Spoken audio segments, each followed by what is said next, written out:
नमस्कार मित्रांनो, आमच्या यूट्यूब चॅनलवर तुम्हा सर्वांचं परत एकदा स्वागत करतो. मित्रांनो, भारतीय संविधान या लेक्चर सिरीजमध्ये आज आपण अतिशय महत्त्वाचा चॅप्टर अर्थातच पार्ट 3 म्हणजेच फंडामेंटल राईट्स, मूलभूत अधिकार किंवा मूलभूत हक्क हा महत्त्वाचा चॅप्टर आपण सुरू करणार आहोत. याआधी आपण भारतीय संविधान या लेक्चर सिरीजमध्ये आपण महत्त्वाचे 5 चॅप्टर आपण पाहिलेले आहेत. त्याच्यामध्ये historical background, constituent assembly, preamble, part first of the constitution that is the India and its territory, part 2 citizenship, हे वेगवेगळे 5 चॅप्टर आपण याआधी पाहिलेले आहेत. आणि आज आपण भाग 3 या अतिशय महत्त्वाच्या अशा घटकावर आपण चर्चा करणार आहोत. मित्रांनो, भाग 3 हा संविधानाचा अतिशय महत्त्वाचा असा भाग आहे, कारण याच्यामध्ये भारतीय नागरिक आणि इतरही जे व्यक्ती असतील, अदर पर्सन्स, या सर्वांना जे अतिआवश्यक असे अधिकार आहेत, त्या अधिकारासंबंधी या घटकामध्ये म्हणजेच पार्ट 3 मध्ये याच्यामध्ये चर्चा केलेली आहे. आणि भारतीय संविधानाने भारतीय नागरिकांना आणि इतरही व्यक्तींना काही अतिशय महत्त्वाचे असे अधिकार हे त्यांना देऊ केलेले आहेत, अशी गॅरंटी याच्यामध्ये संविधानाने घेतली आहे असं आपल्याला या ठिकाणी दिसून येतं. भारतीय संविधानाच्या भाग 3 मध्ये आर्टिकल 12 टू आर्टिकल 35 म्हणजेच अनुच्छेद 12 ते 35 हे एकंदर 27 अनुच्छेद आर्टिकल्स याच्यामध्ये आहेत. आणि एक आर्टिकल हा अतिशय महत्त्वाचा असा आहे. या एकेका आर्टिकलशी रिलेटेड बरेचसे केस लॉसुद्धा याच्यामध्ये इन्वॉल्व झालेले आहेत. आणि ते जे केसेस किंवा जे सुप्रीम कोर्टाचे जे काही जजमेंट्स आहेत, त्यांच्या माध्यमातून हे जे अनुच्छेद आहे यांना आणखी बळकट करण्याचं काम हे सुद्धा झाल्याचं आपल्याला लक्षात येतं. त्याच्यामुळे आपण एक आर्टिकल हे सविस्तरपणे आपण पाहणार आहोत. आणि ज्या महत्त्वाच्या केसेस त्या आर्टिकलशी जे संलग्नित आहेत त्यासुद्धा आपण त्या ठिकाणी पाहणार आहोत. तर अशा प्रकारे आपण हा भाग विस्तृतपणे पाहणार आहोतच. मित्रांनो, भाग 3 मध्ये असलेले अनुच्छेद पाहण्याआधी आपण या भागाचं काय महत्त्व आहे, त्याचे काय वैशिष्ट्य आहेत हे आपण जाणून घेणं गरजेचं ठरतं. आणि त्यासोबत फंडामेंटल राईट्स अर्थातच हे जे मूलभूत अधिकार आहेत, मूलभूत हक्क आहेत, यांची एक ऐतिहासिक पार्श्वभूमी हे सुद्धा आपण या ठिकाणी पाहिली पाहिजे. हे सुद्धा या ठिकाणी महत्त्वाचं ठरेल. मित्रांनो, प्रत्येक व्यक्तीला आपलं जीवन जगण्यासाठी काही अधिकार, गरिमापूर्ण जीवन जगण्यासाठी काही अधिकारांची अतिशय गरज असते. आणि त्या अधिकारांशिवाय, त्या हक्कांशिवाय मनुष्य हा त्याचं आयुष्य व्यवस्थितरित्या जगू शकत नाही. आपण जर इतिहासाच्या काळामध्ये जर पाहिलं तर आपल्याला असं लक्षात येतं की बऱ्याचशा लोकांचे जे अधिकार आहेत ते काही उच्चवर्णीयांनी किंवा उच्च वर्गातील लोकांनी ते डावलल्याचे आपल्याला लक्षात येतं. आणि त्याच्यामुळे ते जे काही निम्न किंवा कनिष्ठ दर्जाचे जे लोक आहेत त्यांचं जीवन अतिशय भयंकर आणि अतिशय हीन दर्जाचं, खालच्या पातळीचं जीवन त्यांच्या वाट्याला आल्याचं आपण बऱ्याच उदाहरणामधून हे आपल्याला दिसूनही येतं. आणि म्हणूनच एका व्यक्तीला आपलं जीवन चांगल्या पद्धतीनं जर जगायचं असेल तर जे काही किमान मिनिमम राईट्स त्याला देणं अतिशय गरजेचं आहे. आणि म्हणूनच कोणत्याही देशामध्ये त्या देशातील संविधानामध्ये हे जे अधिकार असतात, हे अधिकार नागरिकांना ते देऊ केलेले असतात असं सुद्धा आपल्याला लक्षात येतं. फंडामेंटल राईट्सबद्दल जर आपल्याला बोलायचं झालं तर हे राईट्स, हे अधिकार अति आवश्यक या अशा कॅटेगरीमध्ये आहेत. अपरिहार्य, अपरिदेय म्हणजेच नॉन ट्रान्सफरेबल, म्हणजे ते कोणाला देता येणार नाही. इंडिव्हिज्युअल, प्रत्येक इंडिव्हिज्युअलला ते अधिकार असतात किंवा ते मिळतात. हे अधिकार जन्मतात म्हणजे नॅचरल अशा स्वरूपाचे आहेत. कारण व्यक्तीचा जन्म झाला तिथूनच या अधिकारांची सुरुवात खरं म्हणजे झाल्याची आपल्याला लक्षात येतं. भारतीय संविधानातसुद्धा हे सर्व महत्त्वाचे अधिकार जे आहेत हे लोकांना किंवा नागरिकांना हे संविधानाने ते दिलेले आहेत. भाग 3 म्हणजेच part 3 of the constitution is justiciable, enforceable by law. म्हणजेच याच्यामध्ये जर एखाद्या व्यक्तीचं किंवा द ग्रुप ऑफ पीपल किंवा व्यक्तींच्या काही समूहाचं जर काही राईट्स स्टेटच्या माध्यमातून असतील किंवा इतर कोणत्याही मार्गाने असेल, जर त्याचं व्हायलेशन होत असेल तर तो इंडिव्हिज्युअल किंवा तो ग्रुप ऑफ पीपल म्हणजे तो व्यक्तींचा समूह आहे, तो स्टेट विरोधात जे आहे पर्टिक्युलरली कोर्टामध्ये जाऊन तो आपले अधिकार ते तिथे क्लेम करू शकतात, ते तिथं मागू शकतात. Fundamental rights are very essential to safeguard the interest of the people. म्हणजे लोकांचं हित जपण्यासाठी मूलभूत अधिकार, मूलभूत हक्क असणं हे अतिशय आवश्यक अशी गोष्ट आहे. आणि त्याचबरोबर आपल्याला असंही म्हणता येईल की inclusion of the fundamental rights is enable to people to participate in the political affairs of the nation. म्हणजे एखाद्या देशामध्ये जे काही राजकीय व्यवस्थेमध्ये लोकांना भाग घेण्याचा अधिकारसुद्धा फंडामेंटल राईट्स देतात. त्याच्यामध्ये राईट टू वोटिंग असेल, किंवा मग निवडणूक लढवण्याचा अधिकार असेल, किंवा एखाद्या ठिकाणी नॉमिनेट कोणाला करायचं असेल किंवा नॉमिनेट होण्याचा अधिकार असेल, तर हे सर्व अधिकार हे त्या देशाच्या नागरिकांनासुद्धा असतात. आणि हे सुद्धा अतिशय महत्त्वाचे असे अधिकार आहेत असं आपल्याला या ठिकाणी म्हणता येईल. Fundamental rights are not absolute. हे सुद्धा एक अतिशय महत्त्वाचं एक वैशिष्ट्य आपल्या संविधानामध्ये आपल्याला दिसून येतं. राईट्स हे लोकांना लिबर्टी प्रोव्हाइड करतात, स्वातंत्र्य असेल, वेगवेगळे त्यांना फ्रीडम देण्याचं काम या राईट्सच्या माध्यमातून केल्याचं आपल्याला दिसून येतं. परंतु एका ठिकाणी आपल्याला असंही म्हणता येईल की ज्या वेळेस हे जे सर्व राईट्स आहेत किंवा फ्रीडम, लिबर्टीज आहेत, जर हे जर एक्सेसिव्ह प्रमाणामध्ये जर असलं तर कुठे ना कुठे हे स्वैराचारामध्ये याचं रूपांतर होतं. आणि जास्तीचं फ्रीडम हे स्वैराचारात रूपांतर होता कामा नये याची सुद्धा काळजी हे कायद्याने घेणं गरजेचं आहे. आणि म्हणूनसुद्धा या अधिकारांना ॲब्सोल्यूट अशा प्रकारचं न ठेवता त्याच्यावरती एक रिजनेबल रिस्ट्रिक्शन याच्या माध्यमातून जे आहे, म्हणजेच कुठेतरी याच्यामध्ये मर्यादा, म्हणजेच याच्यावर काही प्रमाणामध्ये मर्यादासुद्धा याच्यामध्ये घातलेल्याचे आपल्याला दिसून येतं असंही आपल्याला या ठिकाणी म्हणता येईल. Fundamental rights are constitute basic principle of democratic values और डेमोक्रॅटिक सिस्टम इन कंट्री. म्हणजे एखाद्या देशामध्ये मूलभूत अधिकाराच्या माध्यमातून किंवा मूलभूत हक्कांच्या माध्यमातून जे काही लोकतांत्रिक मूल्य आहेत ते रुजवण्याचं कामसुद्धा या माध्यमातून झाल्याचं आपल्याला लक्षात येतं. मग या डेमोक्रॅटिक व्हॅल्यूजमध्ये आपल्याला असं म्हणता येईल की रूल ऑफ लॉ असेल, कायद्याचं राज्य ज्याला आपण म्हणतो, किंवा मग राईट्स ऑफ द पीपल, लोकांचे जे काही अधिकार आहेत त्यांना बळकट करण्याचं काम असेल, किंवा इक्वॅलिटी बिफोर द लॉ, सर्व लोकांना कायद्यासमोर समानता, हे जे काही प्रिन्सिपल आहे हे सुद्धा आपल्याला डेमोक्रॅटिक व्हॅल्यूज याच्यामध्ये आपल्याला ते इन्क्लूड करता येईल. तसंच आपल्याला पुढे सांगता येईल की fundamental rights protect and empowered the rights of citizen. म्हणजेच नागरिकांचे जे काही अधिकार आहेत त्याचं संरक्षण करणं, त्याचं संवर्धन करणं हे सुद्धा काम फंडामेंटल राईट्स या माध्यमातून होतं. मित्रांनो, फंडामेंटल राईट्स हे बेसिकली स्टेटच्या अगेन्स्ट आपल्याला क्लेम करता येतात आणि हे इंडिव्हिज्युअल राईट्स आहेत हे आपण आधीच पाहिलेलं आहे. म्हणजे एखाद्या इंडिव्हिज्युअलचं जर एखादा फंडामेंटल राईटचं स्टेटने जर व्हायलेशन केलं तर त्या व्यक्तीला स्टेट विरोधात कोर्टामध्ये याचिका करता येते. आणि आर्टिकल 32मध्ये जे काही वेगवेगळे 5 प्रकारचे जे रिट्स दिलेले आहेत त्या रिटच्या माध्यमातून व्यक्तींचं, नागरिकांचं जे काही फंडामेंटल राईट्स अबाधित ठेवण्याचं काम हे कोर्ट करत असतं असं आपल्याला या ठिकाणी म्हणता येईल. Fundamental rights are also protect the interest of the minorities and weaker section of the society.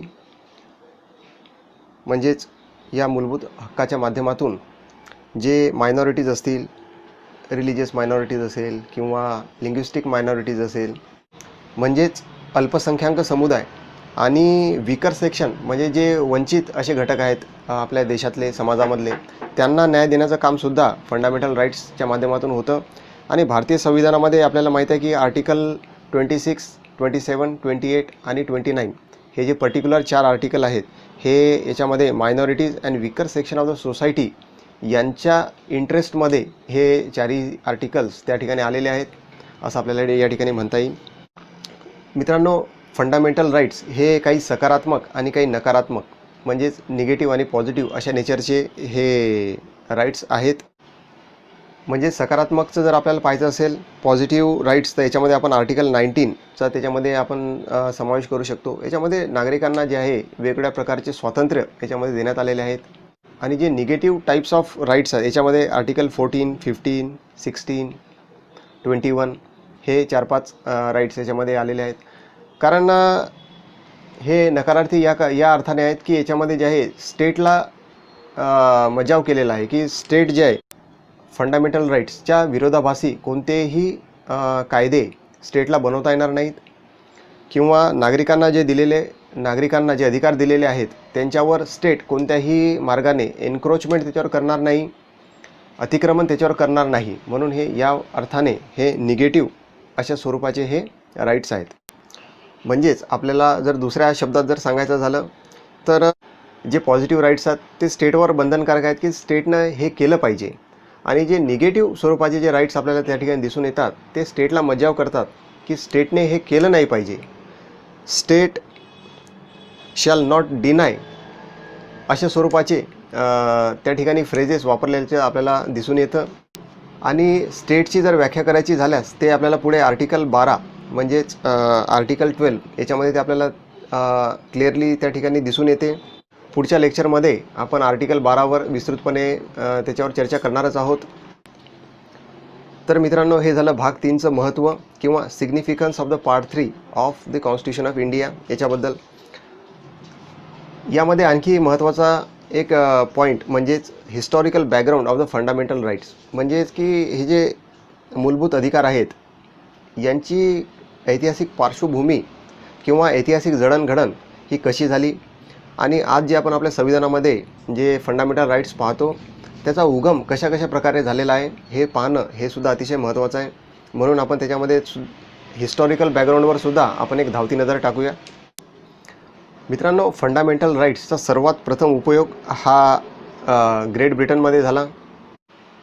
त्यावेळेस ब्रिटनमध्ये म्हणजेच 13व्या शतकाच्या सुरुवातीला राज्य आणि जनता याच्यामध्ये संघर्ष व्हायला लागले. किंग जॉर्ज हे त्यावेळेस राजपदावर होते आणि राजेशाहीचा तो काळ होता.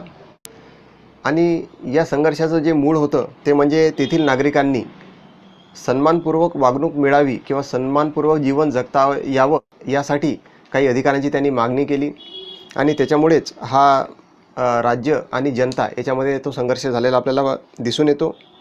आणि कालांतरानं काय झालं की तिथे काही जे अधिकार आहेत ते त्या नागरिकांना देऊ केले, आणि राज्य आणि जनता यामध्ये एक बॅलन्स करण्याचा त्या ठिकाणी प्रयत्न झाला. आपल्याला असं दिसून येतं की राजेशाहीमध्ये कठोर कायदे होते. राज्यव्यवस्था हे त्या मोनार्कच्या हाती असल्यामुळे सर्व निर्णय घेण्याचं जे अधिकार आहेत ते त्या एका व्यक्तीकडे होते. म्हणजे निर्णयांचं किंवा अधिकारांचं जे आहे त्या ठिकाणी कॉन्सन्ट्रेशन हे एकाच ठिकाणी होत होतं, असं आपल्याला राजेशाहीमध्ये हे दिसून येतं. त्यावेळेस मग लोकांना किंवा नागरिकांना कठोर शासन करणे, दंड देणे किंवा त्याच्याकडून जास्तीचा टॅक्स वसूल करणे किंवा तेथील रहिवाशांची गडचेपी करणे वेगवेगळ्या माध्यमातून हे राजेशाहीमध्ये असले प्रकार सर्रास व्हायचे. आणि म्हणूनसुद्धा तो त्यावेळेचा जनतेचा आक्रोश होता. आणि त्याच्यामधून 1215 याच्यामध्ये ब्रिटनमध्ये मॅग्ना कार्टा हा अस्तित्वात आला, आणि मॅग्ना कार्टा यालाच डिक्लेरेशन ऑफ राईट्स म्हणजेच हक्कांचा जाहीरनामा असं सुद्धा काही ठिकाणी संबोधण्यात आलं. तर फंडामेंटल राईट्सची सुरुवात ही या मॅग्ना कार्टापासून झाल्याची आपल्याला दिसून येते. त्याच्यानंतर 1689मध्ये बिल ऑफ राईट्स म्हणजेच हे जे काही राईट्स त्या ठिकाणी जनतेला दिले होते त्यांचं संविधानामध्ये त्यांचा समावेश करण्यात आला, आणि संविधानिक स्वरूप त्याला देण्यात आलं, आणि त्याचं बळकटीकरण त्यावेळेस करण्यात आलं असं आपल्याला या ठिकाणी म्हणता येईल. फ्रान्समध्ये सुद्धा ज्यावेळेस लुई 14, लुई 15, लुई 16 हे जे काही राजे होऊन गेले हे सुद्धा अतिशय क्रूर आणि कठोर असे शासन करणारे राजे म्हणून प्रसिद्ध आहेत इतिहासामध्ये. तर फ्रान्समध्ये लुई राजघराण्याची त्यावेळेस राजसत्ता होती, आणि त्यांनीसुद्धा लोकांवर अनेक प्रकारे जे आहे कठोर कायदे त्यांनी लादले. लोकांचा छळ करण्यात आला. लोकांना अतिआवश्यक असे जे अधिकार असतात ते सुद्धा नाकारण्यात आले. आणि म्हणूनच त्या ठिकाणी लुई 16 म्हणजेच लुई 16 हे ज्यावेळेस राजपदावर होते तर त्यावेळेस जनतेने जे आहे खूप मोठा लढा त्यावेळेस उभा केला. आणि त्यातूनच मग पुढे 1789ची जी फ्रेंच राज्यक्रांती आहे ही सुद्धा झाली. या फ्रेंच राज्यक्रांतीच्या माध्यमातून फ्रान्स भारताच्या सर्व नागरिकांना मूलभूत अधिकार देण्यात आले. त्या ठिकाणी आणि त्याच वेळी हे जे लुई 16 आहे याचं जे राज्य आहे ते खालसा करण्यात आलं, राजेशाही दडपण्यात आली आणि या लुई 16ला जाहीररित्या फासावर चढवण्यात आलं. म्हणजे त्यावेळेस ते गिलोटिनवर चढवण्याचा तो प्रकार होता. ती शिक्षा लुई 16ला त्यावेळेस देण्यात आली आणि अशा माध्यमातून फ्रेंच राज्यक्रांतीमधून सुद्धा फंडामेंटल राईट्स या संकल्पनेला बळकटी मिळाली. त्याचसोबत फ्रेंच रिव्होल्यूशनमधून लिबर्टी, इक्वॅलिटी आणि जस्टिस ही त्रिसूत्रीसुद्धा जगासमोर आली.